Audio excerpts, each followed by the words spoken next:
can't defend anything English if you're not willing to defend the church. No, I am. I am definitely willing to defend the church and willing to help you people here today, because I saw a torn up Bible. I saw it on Twitter, and I was disgusted. Because it is part of our culture. It's part of our culture. Christ is part of our culture. Amen. Right.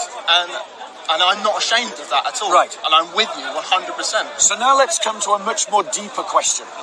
A much more important question. Yeah. Okay? Is that which of our two worldviews is true? Okay. Okay?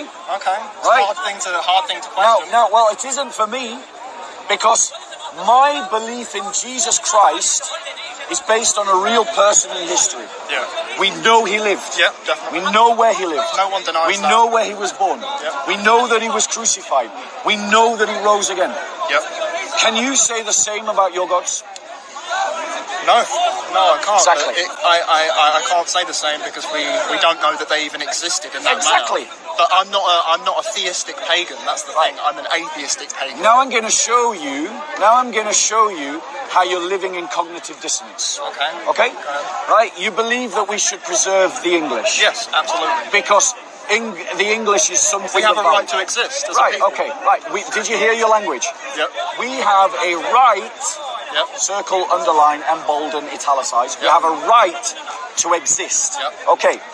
If gods don't exist, if God does not exist, right, then all the world is just material production and reproduction. Possibly, yeah. Right. That's good, yeah. But in a world where God doesn't exist and everything is just material mechanics, right, then that means appealing to rights contradicts the idea of disbelief in God.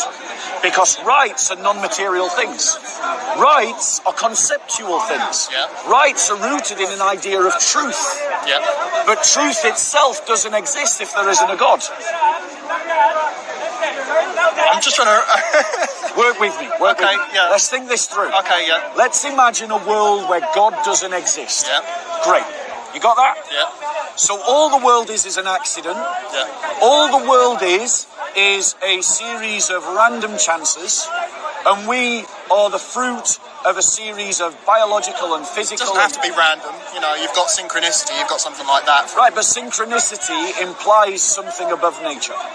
Because now you're appealing to laws in nature. Yeah. Appealing to laws in nature points to a creator. When was the last? They could have arose naturally. When was the last time nothing? When was the last time nothing gave rise to something? Never. I mean, that's the big question, Never. isn't it? That's the point. But that's the point. If you don't believe in a God, then you either have to argue for an infinite universe, or you have to explain to me how something came from nothing. I think it is infinite. I think. Right. Hold on 1 second. Yeah. If it's an infinite universe, then that means we've gone through an infinite chain of events to get to the present. Yes. How have we done that? Well, on an infinite time scale. Yeah. You know, but the point is that it goes into the infinite past, right? Which means we don't ever get to the present. Like there's an infinite past behind us. Yeah. I'm going to tell you as a physicist, well, not a physicist, someone who studied physics, that the universe points towards the idea of a starting point. No, I didn't mean infinite as in it's always been here. Right. I mean that it's infinite in size. Right, but in terms of cosmic background radiation, you know what cosmic background radiation is? Yeah. In terms of redshift, and in terms of watching the universe expand, it all points to one undeniable conclusion. Yeah. That the universe had a starting point in the past. Yes. Right. So if I had a starting point, it's not infinite.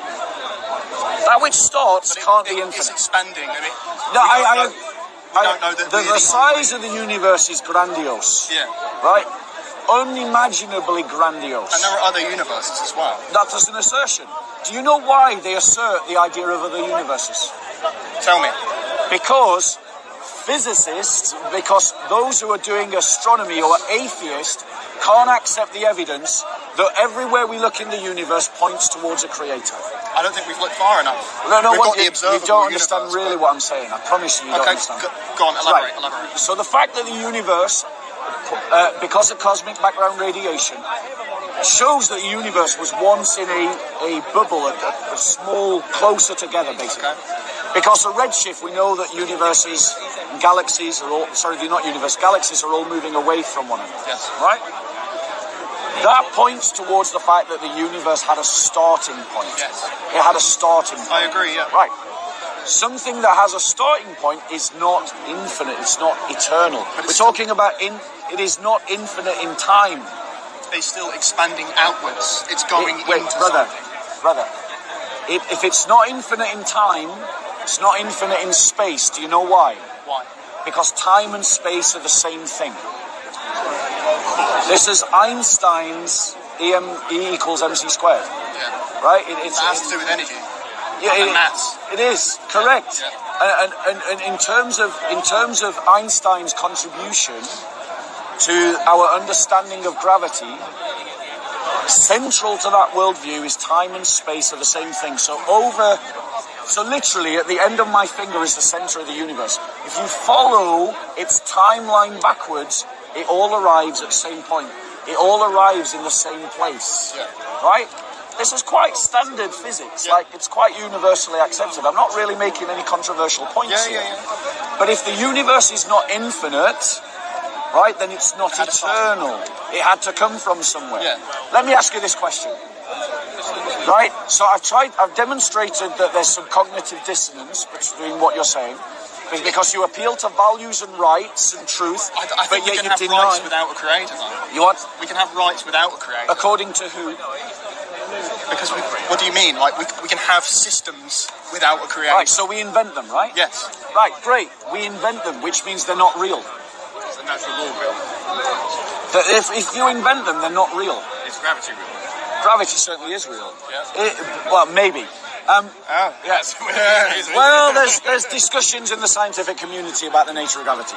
It could be an effect of something else. Anyway, my point to you is that in terms of rights, if we are inventing them, they're not real. In other words, you have to assert something whilst in the back of your mind knowing that it's not true.